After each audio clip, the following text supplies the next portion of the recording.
প্রিয় শিক্ষার্থী, আজ আমরা কিছু অ্যাডভান্স লেভেলের স্ট্রাকচার দেখাবো। এগুলো খুবই গুরুত্বপূর্ণ। 1 আর 2 এই দুইটা ফরম্যাট, এই দুইটা স্ট্রাকচার আজকে আমরা ব্যাখ্যা করব। এখানে অ্যাডভান্স লেভেলের স্ট্রাকচারটা হলো 1 নম্বর might have to be plus verb PP, মানে পাস্ট পার্টিসিপল ভার্বের। 2 নম্বরটা হচ্ছে may have to be plus verb 3। এই দুইটা ভার্ব নিয়ে, এই দুইটা ভার্ব যুক্ত স্ট্রাকচার নিয়ে আজ আমরা কথা বলবো। যেমন প্রথম সেন্টেন্সটা হচ্ছে the matter might have to be informed, বিষয়টি জানাতে হতে পারত। এখানে দ্য ম্যাটার হচ্ছে subject, might have to be, এখানে মাইট হচ্ছে মডেল ভার্ব, আর মাইট হ্যাভ টু বি এটা হচ্ছে মডেল ফ্রেজ বলা যায়। তারপরে হচ্ছে ভার্ব 3 ইনফর্মড, এটা হচ্ছে ভার্বের পাস্ট পার্টিসিপল B3। তাহলে দ্য ম্যাটার বিষয়টি, মাইট হ্যাভ টু বি মানে হতে পারত, ইনফর্মড মানে জানানো। তাহলে বিষয়টি জানাতে হতে পারত, ইংরেজি বলতে হবে the matter might have to be informed. দ্বিতীয় sentence the book might have to be followed, the book subject, might have to be হচ্ছে মডেল ফ্রেজ, তারপর ফলোড হচ্ছে B3 এর ভার্বের পাস্ট পার্টিসিপল। দ্য বুক বইটি, might have to be, might have to be এর বাংলা অর্থ হচ্ছে হতে পারত, ফলোড মানে অনুসরণ করা।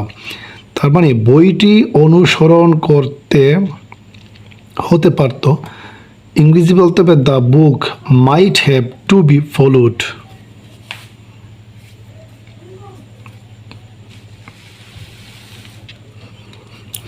তিন number sentence the novel might have to be read, উপন্যাসটি পড়তে হতে পারত।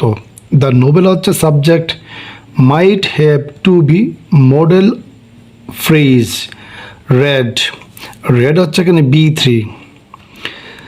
তাহলে দ্য নোবেল উপন্যাসটি, মাইট হ্যাভ টু বি মানে হতে পারত, রেড পড়তে, উপন্যাসটি পড়তে হতে পারত। একে ইংরেজি করলে দাঁড়ায় the novel might have to be red.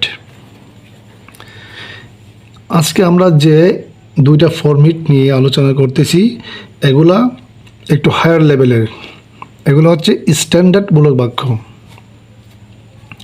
তারপর আমরা দেখব তারপরের সেন্টেন্স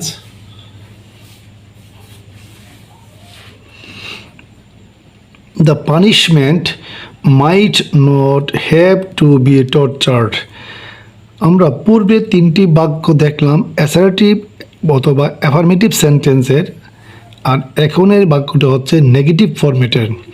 যেমন মাইট হ্যাভ টু বি, এই মডেল ফ্রেজটার মধ্যে মাইটটা হচ্ছে মডেল ভার্ব, আর নেগেটিভ করলে মাইট এর পর একটা নট দিতে হবে, ঠিক might not have to be এভাবে। The punishment subject, might not have to be এটা হচ্ছে negative modal phrase, tortured B3 ভার্বের পাস্ট পার্টিসিপল। দ্য পানিশমেন্ট মানে শাস্তি, might not have to be এর বাংলা অর্থ হচ্ছে নাও হতে পারত, টর্চার্ড মানে অত্যাচার দেওয়া, অত্যাচার করা। এখন টর্চার অর্থ অত্যাচার বা নির্যাতন বোঝায়, তার মানে শাস্তি নাও দেওয়া হতে পারত, ইংরেজি বলতে হবে the punishment might not have to be tortured.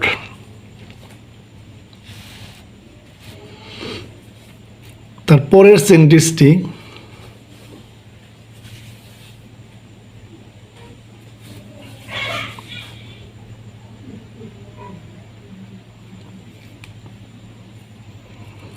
পরের সেন্টেন্সটা হচ্ছে the request might not have to be kept. The request subject, might not have to be এটা হচ্ছে নেগেটিভ মডেল ফ্রেজ, কেপ্ট হচ্ছে B3 ভার্বের পাস্ট পার্টিসিপল। দ্য রিকোয়েস্ট অনুরোধটি might not have to be মানে নাও হতে পারত কেপ্ট রাখা, অনুরোধটি নাও রাখতে হতে পারত। একই ইংরেজি করলে দাঁড়ায় the request might not have to be kept.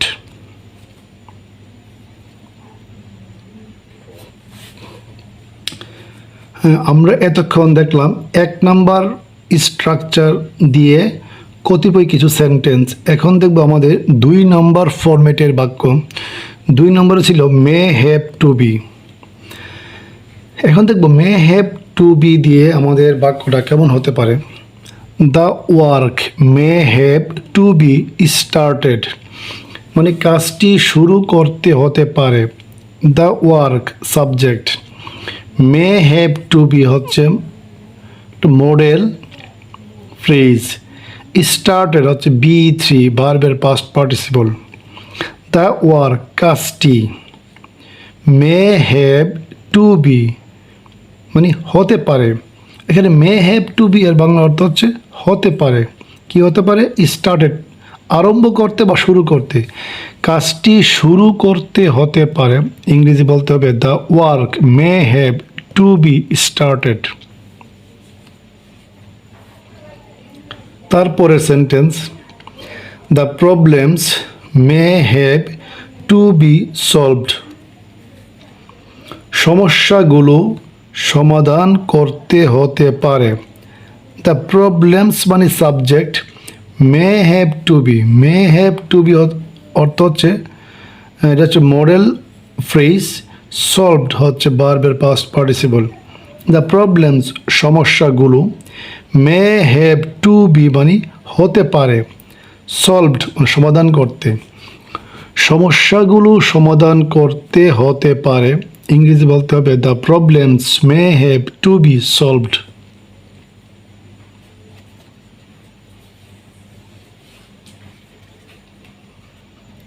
তিন নাম্বার সেন্টেন্স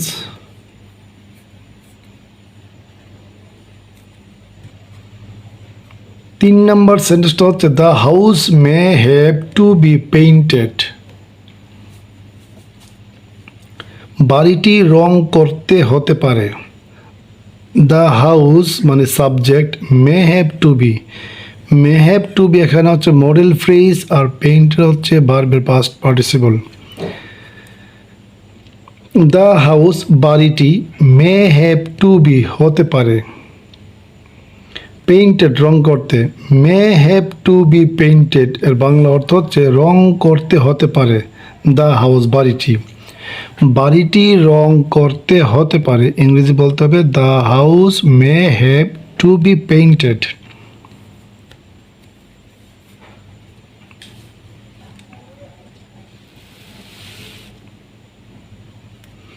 তারপরের sentence the books may have to be bought বইগুলি কিনতে হতে পারে। দ্য বুকস হচ্ছে subject, may have to be এটা হচ্ছে মডেল ফ্রেজ আর বাট হচ্ছে ভার্বের past participle B3। The books বইগুলি, এখানে দ্য বুকস এর বাংলা বইগুলি, মে হ্যাভ টু বি হতে পারে, বাট মানে কেনা, তার মানে may have to be bought, may have to be bought এর বাংলা অর্থ হচ্ছে কিনতে হতে পারে। কি কিনতে হতে পারে? দ্য বুকস বইগুলি, তার মানে বইগুলি কিনতে হতে পারে। ইংরেজি বলতে হবে the books may have to be bought. তারপরের sentence the rule may not have to be obeyed. আমরা পূর্বে 4টি বাক্য দেখালাম, হা বোধক মানে অ্যাসার্টিভ সেন্টেন্স অথবা অ্যাফার্মেটিভ সেন্টেন্স। এখন দেখাবো negative sentence. May have to be, এই মে হ্যাভ টু বি এই মডেল ফ্রেজটির মধ্যে মে এর পরে নটটা বসাতে হবে। যেমন দ্য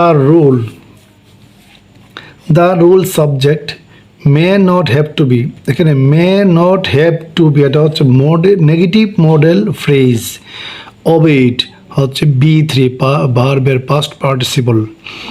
দ্য রুল নিয়মটি, may not have to be may not have to be এর বাংলা অর্থ হচ্ছে নাও হতে পারে অবেইড মানতে মান্য করতে, নিয়মটি নাও মানতে হতে পারে। ইংরেজি বলতে হবে the rule may not have to be অবেইড।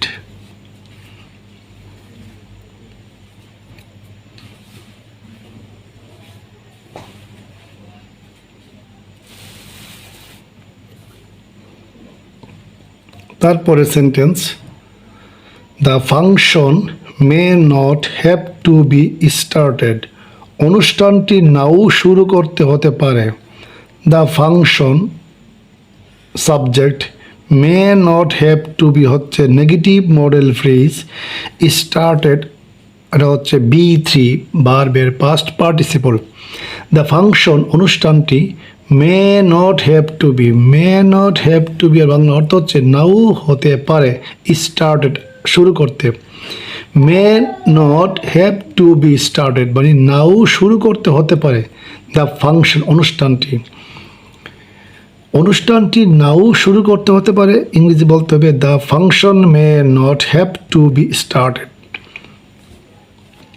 এখন দেখাবো কুয়েশন সেন্টেন্স মানে প্রশ্নবোধক বাক্য এবং WH ওয়ার্ড কীভাবে করতে হয়।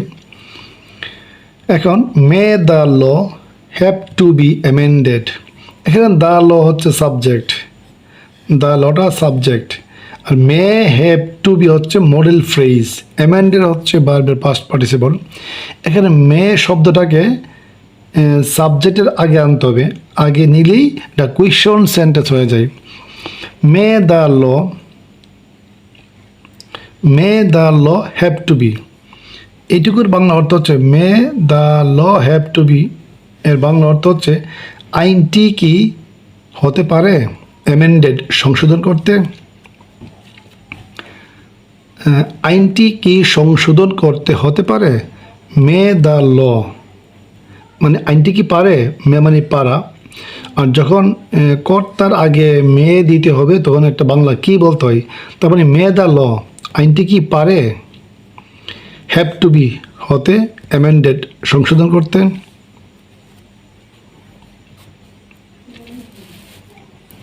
আমাদের শেষ সেন্টেন্স এটা হচ্ছে WH কুয়েশন এবং WH কুয়েশন সেম, শুধু প্রথমে WH ওয়ার্ড বসালেই চলে।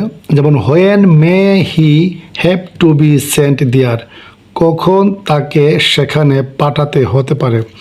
এখানে হোয়েনটা হচ্ছে WH ওয়ার্ড, আর এখানে মে হ্যাভ টু বি হচ্ছে modal phrase, he subject, sent হচ্ছে B3, আর দ্যাট হচ্ছে আদার্স অবজেক্ট অ্যাডভার্ব যাই বলি না কেন।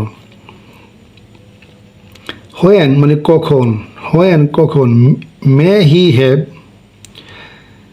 তাকে হতে পারে, সেন্ট মানে পাঠাতে দেয়ার সেখানে, কখন তাকে সেখানে পাঠাতে হতে পারে বলতে হবে হোয়েন কখন, may he have to be, when কখন মে হি তাকে পারে, মে হি মানে তাকে পারে, হ্যাভ টু বি মানে